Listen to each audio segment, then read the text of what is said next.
Hello everyone, स्वागत है आपका हमारे चैनल पे। और आज है 22 फरवरी। ठीक है, ये 22 फरवरी का पेपर है, तो आप लोग कंफ्यूज नहीं कीजिए यहाँ पे किस फरवरी लिखा हुआ है। मैंने यहाँ पे अमेंड नहीं कर पाया आज। ठीक है, चलिए तो हम लोग आते हैं। सबसे पहला ये पता ना, कोटेशन है आपको आंसर राइटिंग में। जब भी लोकतंत्र को लेकर, हमारे संविधान को लेकर, हमारे प्रियम्बल को लेकर अगर प्रश्न पूछे जाते हैं, आप सीधा यहाँ से कोटेशन लिखिएगा और आंसर राइटिंग स्टार्ट कीजिएगा। एक बार पढ़ देते हैं, क्योंकि जो हमारे नए नए व्यूअर होते हैं उनको समझने में दिक्कत ना हो। हमारा संविधान एक जीवंत दस्तावेज है और ये जीवन की आवश्यकताओं को अनुरूप विकसित होता रहेगा। तो इस कोटेशन से हमारे संविधान के इंपॉर्टेंस के बारे में पता चलता है कि जीवन दस्तावेज कहने का मतलब क्या होता है कि इसमें जो है ना, जरूरत के हिसाब से समय के अनुसार हम लोग यहाँ पे संशोधन कर सकते हैं। आपको पता ना, अभी तक 106 कॉन्स्टिट्यूशन अमेंडमेंट एक्ट हो चुका है, मतलब इतना बार संशोधन हो चुका है। फिर हम लोग बात करते हैं, स्वतंत्रता का कोई अर्थ नहीं है यदि हमको उसमें गलतियां करने की स्वतंत्रता शामिल नहीं हो। हमारे महात्मा गांधी जी के द्वारा लिखा गया है। तो ये भी लोकतंत्र को मजबूत करने के लिए काफी महत्वपूर्ण कोटेशन, आप इसको समझ सकते हैं। ठीक, ये है पर्यावरण से जुड़ा हुआ महात्मा गांधी के विचार। ठीक है, जब भी पर्यावरण से संबंध आए प्रश्न, तो आपको ये सब कोटेशन में से कोई भी आप यूज कर सकते हैं। यहाँ पे पृथ्वी हर किसी की जरूरत को पूरा कर सकता है, लेकिन लालच को नहीं। कल मैंने इस पर डिस्कस किया था। आप जिस बदलाव को दुनिया में देखना चाहते हैं ना, पहले खुद में लाए वो। मान लीजिए हम कुछ जो है अपील करेंगे आपसे करने के लिए, और हम वो चीज को खुद लागू नहीं कर रहे हैं, तो हमारी बात की प्रासंगिकता घट न जाएगा। मनुष्य प्रकृति का स्वामी नहीं बल्कि क्या है, सेवक है। ये भी आप याद रखें कोटेशन को। यदि हम धरती माता का सम्मान नहीं करेंगे ना, तो हमारा भविष्य जो है ना, हमारे भविष्य जो है खतरे में डल जाएगा। ठीक है, सादगी में जीना ही प्रकृति के साथ सामंजस्य में रहने का सबसे अच्छा तरीका है। कुल मिलाकर आप देख रहे हो ना, क्लाइमेट चेंज के कारण हमारे पर्यावरण को कितना नुकसान हो रहा है, हमारे जो बायोडाइवर्सिटी है उसको कितना नुकसान पहुंच रहा है, क्योंकि हम लोग दिखावे का जो शो ऑफ कल्चर है, कॉपी कल्चर है, उसको फॉलो कर रहे हैं, जो कि हमारे पर्यावरण के लिहाज से काफी नुकसानदेह है। आप शहरीकरण के नाम पे देख रहे हो ना, पेड़ पौधे को, वनों की काट दे रहे हैं। इससे हमारा जो बायोडाइवर्सिटी है उसको नुकसान पहुंच रहा है, हमारे पर्यावरण को कितना क्षति पहुंच रहा है।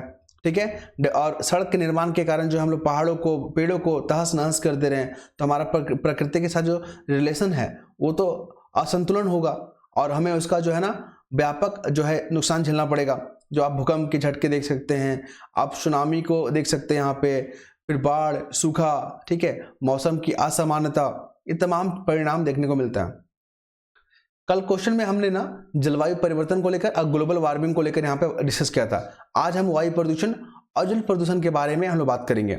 वायु प्रदूषण और जल प्रदूषण के प्रमुख स्रोत क्या हैं, इससे निपटने के लिए कौन कौन सी नीतियां प्रभावी हो सकती है। तो ये जो है ना मेंस में क्वेश्चन पूछा गया है, स्टेट पीसीएस में और यूपीएससी में, तो आप इसको बना भी सकते हैं। देखिए, वायु प्रदूषण और जल प्रदूषण का मुख्य स्रोत करने का मतलब कि वायु प्रदूषण होता कैसे है, जल प्रदूषण होता कैसे है। तो आइए हम लोग देखते हैं वायु प्रदूषण को। वायु प्रदूषण कैसे होता है, जो वाहनों से निकलने वाले जो धुएं हैं, ठीक, रेफ्रिजरेटर और एसी का हम लोग यूज करते हैं तो उसमें जो क्लोरोफ्लोरोकार्बन होता है, हम लोग जो खेती करते हैं तो उससे मीथेन गैस निकलता है, जो पशुओं का जुगाली करता है उससे में जो है ना मीथेन गैस निकलता है। क्लियर है। और बहुत सारे जो है ना नाइट्रोजन के ऑक्साइड के कारण जो है हमारे कोई चीज को हम जला रहे हैं तो उससे भी धुआं निकल रहा है, इंडस्ट्री से, फैक्ट्री से, ठीक है, वनों की कटाई से, इन तमाम कारणों से ना वायु प्रदूषण होता है हमारा।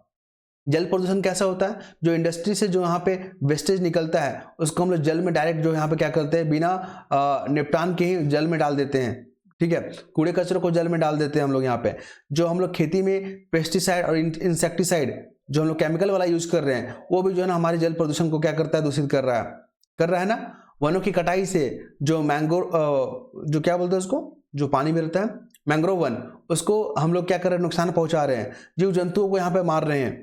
ठीक है, तो इस कारण से क्या हो रहा है, हमारे जल प्रदूषण क्या हो रहे हैं, मतलब देखने को मिल रहा है। अब हालिया एग्जाम्पल आप देख सकते हो यमुना नदी को लेकर। फिर आप देखोगे जो कुंभ में हमारा जो संगम है, ठीक है, संगम जहाँ पे सरस्वती गंगा यमुना का संगम होता है, वो भी प्रदूषण के कारण न्यूज में बना हुआ ना, क्योंकि वहाँ पे एक बैक्टीरिया होता है फिकेल कॉलीफॉर्म, उसका जो स्टैंडर्ड काफी बढ़ गया है, मतलब जो मानक होता है कि इससे अधिक नहीं होना चाहिए ना, तो उस मानक को छू गया है, तो वहां पे जो है ना जल प्रदूषण देखने को मिल रहा है। ठीक है, तो इससे निपटने के लिए सरकार ने क्या क्या नीतियां बनाया है, तो जो फैक्ट्री की जो वेस्टेज है ना उसको निपटान करने के लिए, कूड़े कचरों को जो यहाँ पे इकट्ठा करने के लिए, उसको नदियों में ना फेंकें, जागरूकता फैलाने के लिए। ठीक है, जल सुरक्षा को लेकर भी जो 1974 में कानून बनाया गया है सरकार के द्वारा, तो ये तमाम चीज़ें जो हैं जल प्रदूषण को और वायु प्रदूषण को रोकने में काफ़ी मददगार साबित हो सकते हैं। तो मैंने डिस्कस किया, जो नए हैं जिनको मेंस आंसर का प्रैक्टिस का अनुभव नहीं है, वो लोग लिखना चाह रहे हैं, तो उनका एक सिंपल यही कंडीशन है कि आप जिस बुक को फॉलो करते हो ना, वहाँ पे वायु प्रदूषण का डेफिनेशन देखिए, किसको कहते हैं वो लिखिए, जल प्रदूषण क्या होता है उसको लिखिए, फिर इसके क्या कारण है कि जल प्रदूषण और वायु प्रदूषण देखने को मिल रहा है, तो जितने भी ग्रीन हाउस गैसों का उत्सर्जन होता है ना उसके बारे में लिखिए। फिर जो सरकार ने इससे निपटने के लिए क्या बनाया है, जैसे आपने देखा होगा कि वायु प्रदूषण जो है दिल्ली में बहुत बड़ा समस्या है, तो दिल्ली में निपटने के लिए ऑड इवन कॉन्सेप्ट को लागू किया गया है। फिर वहाँ पे जो है ना कॉम्प्रिहेंसिव जो एक प्रोटोकॉल है उसको फॉलो किया जा रहा है, क्लियर है, लोगों में जागरूकता फैलाई जा रही है। फिर वहाँ पे जो पराली जलाने को लेकर वहाँ पे जो है सरकार के द्वारा कदम उठाए गए हैं, तो इस तरह का जो पहल किया जाता है, बस यही सब चीज़ लिखना है आपको, क्लियर। चलिए, और कल हम लोग जो है ना जलवायु परिवर्तन पर संयुक्त राष्ट्र का कॉप बैठक के इंपॉर्टेंस के बारे में हम लोग बात कर लेंगे कल, ठीक है। अब आते हैं लोग पेपर में क्या न्यूज़ दिया हुआ आज का। तो देखिए, भारत और चाइना के बीच में विवाद है ना, जैसे कि सीमा विवाद है, फिर यहाँ पे ब्रह्मपुत्र नदी को लेकर विवाद है ना, फिर यहाँ पे अवैध क्षेत्रों को लेकर यहाँ पे विवाद है, लद्दाख अरुणाचल प्रदेश को लेकर यहाँ पे विवाद है। अभी हाल ही में घटना क्या देखने को मिला, चाइना ने जो है ना एक योजना बनाई है कि हम ब्रह्मपुत्र नदी पर दुनिया का सबसे बड़ा बांध बनाने जा रहे हैं। तो इससे भारत और बांग्लादेश को चिंता हो गया है, क्योंकि चाइना जो है ना अगर पानी को कंट्रोल कर लेगा तो कल के दिन हमारे खिलाफ उसको यूज करेगा। कैसे करेगा, मान लीजिए तनाव बढ़ गया तो क्या करेगा, पानी को रोक देगा। पानी को रोक देगा ना, तो जो नदी अभी जो फ्री फ्लो मतलब फ्लो हो रहा है, वहाँ पे जो आर्थिक स्थितियाँ हैं, जो लोग वहाँ पे रह रहे हैं बस रहे हैं, उनको पानी आने में दिक्कत हो जाएगा। तो खेती कैसे करेंगे, संकट हो जाएगा वहाँ पे, ठीक है। फार्मिंग जो करते हैं, फिर मछली पालन करते हैं, वो लोग कैसे करेंगे, जो ट्रांसपोर्टेशन का सुविधा होता है उसमें हमारा रुकावट आ जाएगा, ठीक है। तो इससे सूखा की स्थिति भी हो सकता है। लेकिन मान लीजिए पानी को अत्यधिक छोड़ दिया तो फिर वहाँ पर बाढ़ की जो स्थिति आ जाएगा, फिर वहाँ पे जान माल का भी नुकसान हो सकता है, वहाँ पे हमारे अर्थव्यवस्था को नुकसान पहुँच सकता है। तो भारत के सामरिक दृष्टिकोण से जो चाइना ने ये जो घोषणा किया ना, काफ़ी चिंता का विषय बना हुआ। तो आप यहाँ पे बातचीत कर सकते हैं। तो अभी हाल ही में भारत और चाइना जो ना अपने रिलेशन को, द्विपक्षीय संबंध को मजबूत करने के लिए क्या पहल किया है, तो ये देखिए, चाइना और भारत ने जो है ना प्रगति किया है कि अब हम लोग जो है ना रेगुलर बैठक करेंगे, वार्ता करेंगे और अपनी जो तमाम जो चिंताओं को यहाँ पे हम लोग डिस्कस करेंगे और उसको रिजॉल्व करेंगे। ये पहल किया गया है। फिर सीमा क्षेत्र में जो शांति, जो सीमा वाला इलाका में आपने देखा होगा, डोकलाम विवाद देखा होगा आपने, गलवान घाटी विवाद देखा होगा, तो यहाँ पे जो सैनिकों की जो पुरानी स्थिति थी उसको कायम करने का प्रयास करेंगे हम लोग। फिर कैलाश मानसरोवर पर जाने का जो रास्ता था उस पे हम लोग जो है बातचीत करेंगे और वहाँ पे श्रद्धालुओं को जाने दिया जाएगा। तो ये सब तमाम प्रक्रिया को फॉलो किया जा रहा है ताकि भारत और चाइना का जो पॉलिसी है, मतलब जो संबंध है, वो मधुर बन सके, मजबूत बन सके। देखिए, आपको बता दें, डिप्लोमैट में ये चीज़ यूज़ किया जाता है कि आप जो है ना दोस्त को चेंज कर सकते हैं, आपकी दोस्त को लेकर प्रायोरिटी चेंज हो सकता है, लेकिन जो पड़ोसी कभी चेंज नहीं होंगे। पड़ोसी जहाँ पर है वहीं पर रहेंगे। इसलिए कोशिश कीजिए पड़ोसियों के साथ जो हमारा संबंध जो है ना मजबूत रहे, ठीक। चलिए, ये हो गया। अब हम लोग आते हैं यहाँ पे भाषा को लेकर। आपको पता है ना, एक क्लासिकल लैंग्वेज होता है और एक कॉन्स्टिट्यूशनल लैंग्वेज होता है। हमारे संविधान में जो 8th शेड्यूल है ना, ये क्वेश्चन यहाँ से बहुत बार पूछा गया, 22 लैंग्वेज है, इसको कॉन्स्टिट्यूशनल लैंग्वेज कहा जाता है। इसके विकास में सरकार जो है ना फंड जारी करती है, बजट जारी करती है, ताकि हमारा जो भाषा, जो संस्कृति है, जो विरासत है, उसको प्रिजर्व किया जाए। जो भाषा का महत्व है उसको लेकर जो हमारे नागरिकों में जो है एक जानकारी दी जाए, उस पर विकास किया जाए, उसको वैश्विक लैंग्वेज बनाया जाए। क्योंकि हमारा जो इतिहास है ना, अगर आप देखोगे क्लासिकल लैंग्वेज की बात करें, पहले 6 हुआ करता था, लेकिन अभी हाल ही में 5 उसमें जुड़ा है, जिसमें मराठी भी है, असमी भी है, ठीक है, बांग्ला भी है, उसमें 2 और आप लोग बताइएगा कमेंट करके कौन कौन सा है। तो तमिल जो है ना हमारा क्लासिकल लैंग्वेज है, इसका अपना इतिहास है और ये स्वतंत्र रूप से विकसित हुआ है, ठीक है। तो इन तमाम कंडीशन को जो फुलफिल करता है, तो हमारा जो संस्कृति मंत्रालय है वो जो है वहाँ पे आप लोग बताइएगा कि जो भाषा को क्लासिकल लैंग्वेज का दर्जा देने का जो है ना जो सरकार की जो पावर है ना, किस मिनिस्ट्री के अंतर्गत आती है, आप लोग ये बताइएगा मुझे, ठीक है। तो यहाँ पे विवाद क्या है, नेशनल एजुकेशन पॉलिसी को लेकर। सरकार जो है यहाँ पे इस जो नीति बनाना नेशनल एजुकेशन पॉलिसी 2020 में, उसमें 3 लैंग्वेज मॉडल को अपनाया गया है। लेकिन जो दक्षिण के राज्य है ना, जैसे कि तमिलनाडु, वो लोग बोल रहे हैं नहीं, हम डुअल लैंग्वेज को ही यहाँ पे एक्सेप्ट करेंगे और इसी को हम बढ़ावा देंगे। तो ये जो है ना एक विवाद बनता जा रहा है, इसको ध्यान रखिएगा। फिर बात करें यहाँ पे मुफ्त पेयजोल। अभी आपने देखा होगा ना, जो राजनीतिक दल है, चाहे कोई भी पार्टी हो, हम किसी पार्टी का नाम नहीं लेंगे, लेकिन आपको उदाहरण के तौर पे बता ले, मान लीजिए कांग्रेस ही है, बीजेपी ही है, आप पार्टी हो, बीएसपी हो, आरजेडी हो, जेडी हो, तमाम पार्टी जो है ना जनता को आकर्षित करने के लिए ना लोक लुभावन वादे करते हैं, ठीक है। फ्री में आपको हम ये दे देंगे।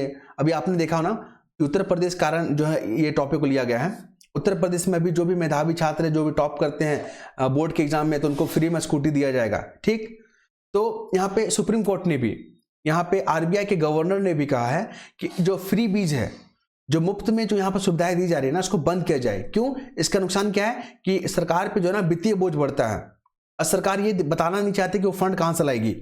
फिर जो यहाँ पे जो प्रोडक्टिविटी है नागरिकों का, वो घट जाता है। फिर यहाँ पे भ्रष्टाचार काबिज हो जाता है, हमारा लोकतंत्र जो यहाँ पे सही से काम नहीं कर पाएगा। तो ये सब इसके जो है ना ड्रॉबैक है, इसको ध्यान रखिएगा। नेक्स्ट मूव करें यहाँ पे, तो यहाँ पे ओटीटी प्लेटफॉर्म क्या होता है? ओटीटी का फुल फॉर्म याद रखिएगा, ओवर द टॉप होता है ओटीटी प्लेटफॉर्म। और इसको रेगुलेट करने के लिए, क्योंकि अभी आपने देखा न्यूज में आ गया है, जो यहाँ पे जो प्रोग्राम वगैरह चलाए जा रहे हैं ना, उसमें अश्लीलता काफी ज्यादा प्रसारित किया जा रहा है, और हमारे समाज की जो व्यवस्था है उसमें इस तरह के जो आप हरकत कर रहे हो वो बिल्कुल बर्दाश्त से बाहर है। तो सुप्रीम कोर्ट ने, वीमेन कमीशन है, नेशनल वीमेन कमीशन है, स्टेट वीमेन कमीशन है, महाराष्ट्र साइबर पुलिस ने, तमाम जो भी स्टेक होल्डर हैं इस पर कार्रवाई कर रहे हैं, ठीक है। तो ओटीटी को कंट्रोल करने के लिए क्या है, तो एक कोड ऑफ एथिक्स बनाया गया है आईटी एक्ट 2000 के तहत, ठीक है। कोड ऑफ एथिक्स बनाया गया है कि आप जो है ना इसको फॉलो करेंगे। अब हम लोग बात करेंगे जुगनुओं को लेकर। देखिए जुगनुओं को लेकर यहाँ पे जो है ना काफी आर्टिकल दिया हुआ है, काफी महत्वपूर्ण आर्टिकल है पर्यावरण के लिहाज से। देखिए जुगनुओं का अपना इंपॉर्टेंस होता है, महत्व होता है। महत्व क्या होता है? ये लोग पॉलिनेशन करते हैं, परागन करते हैं, और ये जहाँ पर दिखेंगे ना जुगनू, तो वहाँ का वातावरण स्वच्छ समझिएगा और पर्यावरण अनुकूल समझिएगा। ये इनका इंपॉर्टेंस है, ये बायो इंडिकेटर के रूप में काम करते हैं। ये हो गया। साथ ही आपको बता दें यहाँ पे इनके लिए संकट क्या है। जो इनका प्राकृतिक आवास है ना, जो बढ़ता प्रकाश प्रदूषण है ना, कीटनाशक है ना, रासायनिक खाद है ना, और दलदली भूमि का जो सिकुड़ना हो गया, खराब जल गुणवत्ता हो गया, जलवायु परिवर्तन हो गया, इन कारणों से जो है ना इनका जीवन संकट में है। ये यहाँ पे आर्टिफिशियल प्रकाश के बारे में क्या होता है, देखिए जुगनुओं जो है ना ये चमक क्यों रहे हैं, ये जो है ना मादा को आकर्षित करते हैं, ठीक है, अपने आप को ब्लिंक करके।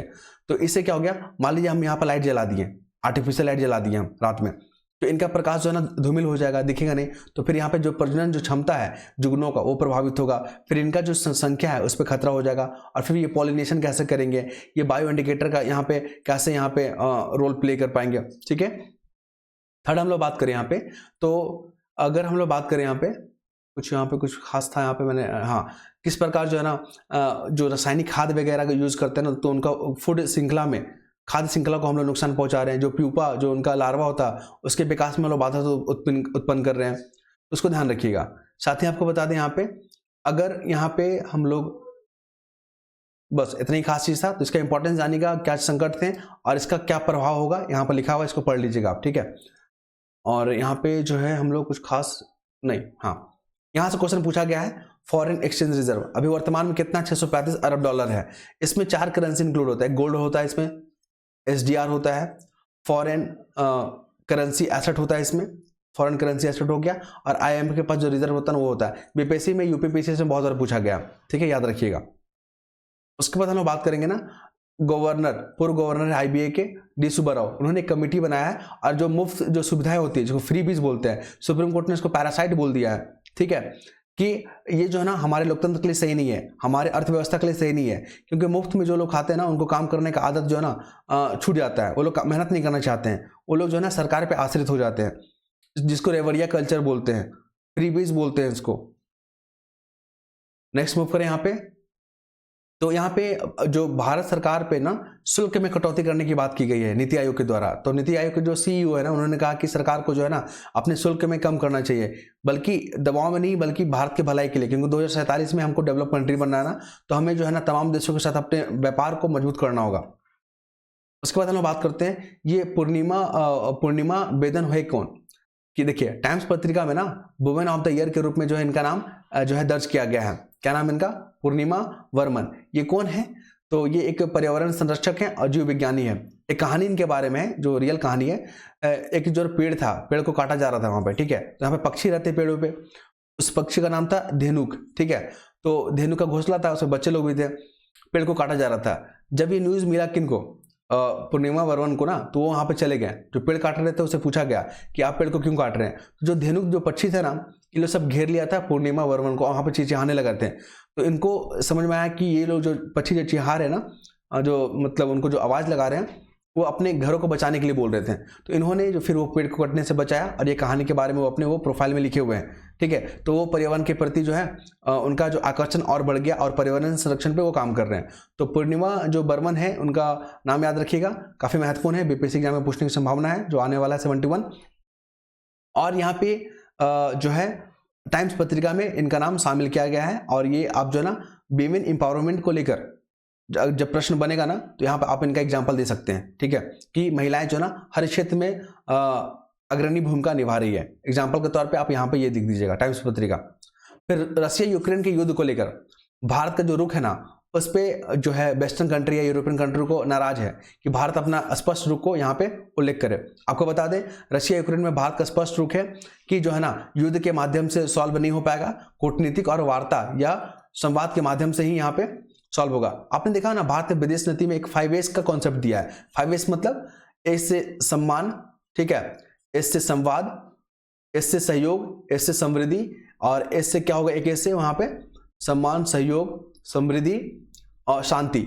ये 5S जो है ना, जब भी IR का क्वेश्चन आएगा ना, तो भारत ने क्या प्रयास किया, तो 5S के बारे में चर्चा कर दीजिएगा, ठीक है। एक 5F करके भी हमारे प्रधानमंत्री मोदी जी ने कॉन्सेप्ट दिया था कपड़ा क्षेत्र को लेकर, कपड़ा क्षेत्र में बढ़ावा देने के लिए, ठीक है। एक F का मतलब फैक्ट्री, दूसरा से फाइबर, तीसरा F से होगा यहाँ पे फैशन, चौथा F से होगा फॉरेन, और एक F से होगा क्या होगा आपका फैशन, फॉरेन, फैक्ट्री हो गया, यहाँ पे फाइबर हो गया, और यहाँ पे फाइबर, फॉरेन हो गया। एक F से मुझे याद नहीं आ पा रहा, आप लोग देख लीजिएगा, ठीक है। तो ये सब कॉन्सेप्ट को याद रखिएगा, आपको आंसर राइटिंग में जहां भी मौका मिले वहां पे यूज कर लेना है। फिर मैंने इसके बारे में बात किया था, मैप के बारे में, गोल्डन क्रिसेंट जो ना वर्ल्ड मैप बनाने का एक प्रैक्टिस कर लीजिएगा आप लोग, ठीक है, ताकि आप अपने मैप में दिखा सके यहाँ पे कि अफीम वाला एरिया जो है कौन कौन सा, गोल्डन ट्रायंगल क्या है, गोल्डन क्रिसेंट क्या है, उसके बारे में लिखिएगा। ट्रायंगल वाला में वियतनाम आता है, लाओस आता है, थाईलैंड आता है, बर्मा आता है, और गोल्डन क्रिसेंट में आपका आता अफगानिस्तान और पाकिस्तान आता है, और यहाँ पे ईरान आता है, ठीक है। कोल एरिया भी यहाँ पे देख लीजिएगा, रफली जो है भारत का मैप बनाना सीख लीजिए, यहाँ पे काफ़ी हेल्प करेगा आपको। अगर मैप बनाते हैं तो आपके आंसर को जो है ना काफ़ी आकर्षित बनाएगा यहाँ पे, ठीक है। इस तरह का मैप बनाइएगा, और यहाँ पे जो है झारखंड वाला एरिया को दिखा दीजिएगा, छत्तीसगढ़ वाले इलाका को दिखा दीजिएगा, यहाँ पे कोल वाला एरिया। फिर ये साउथ का जो पार्ट है हमारा भारत का, तो वहाँ पर दिखा दीजिएगा कि नीलगिरी कहाँ पे, लोकेशन कहाँ पे है, फिर यहाँ पे अन्नामुडई कहाँ पे है, फिर कार्डेमम कहाँ पे, वो देख लीजिएगा। फिर यहाँ पे वेस्टर्न जो पोर्ट है, ईस्टर्न जो पोर्ट है, ठीक है, कालदिया जो कोलकाता का हल्दिया पोर्ट है, कांडाला जो है गुजरात में है यहाँ पे, ठीक है। चेन्नई पोर्ट जो बीपीएससी ने क्वेश्चन पूछ लिया, इसका लोकेशन दिखाइएगा। फिर यहाँ पे K2 का लोकेशन यहाँ पे, फिर यहाँ पे नंदा देवी, कंचनजंगा, मेहर हिल्स के बारे में लोकेशन दिखाइएगा, क्वेश्चन पूछा जाता है। फिर यहाँ पे नॉर्थ ईस्ट के बारे में पता ना, मणिपुर संकट में है अभी। फिर यहाँ पे बांग्लादेश न्यूज़ में चल रहा है, म्यांमार जो है रोहिंग्या के कारण न्यूज़ में चल रहा है। फिर अरुणाचल प्रदेश जो है ना, चाइना बोलता है कि ये भारत का पार्ट है, तो इन कारणों से न्यूज़ में आता रहता है, ध्यान रखिएगा। और अपना फीडबैक देना ना भूलें। और आप लोग चाहते हैं कि हम टीवी पे आकर लाइव पढ़ाएं ना, तो आपको 1 लाख सब्सक्राइबर पहुंचाना होगा, ये ठीक है। ये जानते हैं ये थोड़ा सा बड़ा जो है हमारा लक्ष्य है, लेकिन इसको धीरे धीरे अचीव करने के बाद ही हम लोग जो है ना उससे जो है पहल पे हम लोग काम कर पाएंगे। जिस दिन हमारा 1 लाख सब्सक्राइबर हो गया, उस दिन जो है ना टीवी पे लाइव आ जाएंगे हम लोग, और पूरा डिस्कस जो है ना टीवी पे चलेगा हम लोग का, ठीक है। धन्यवाद।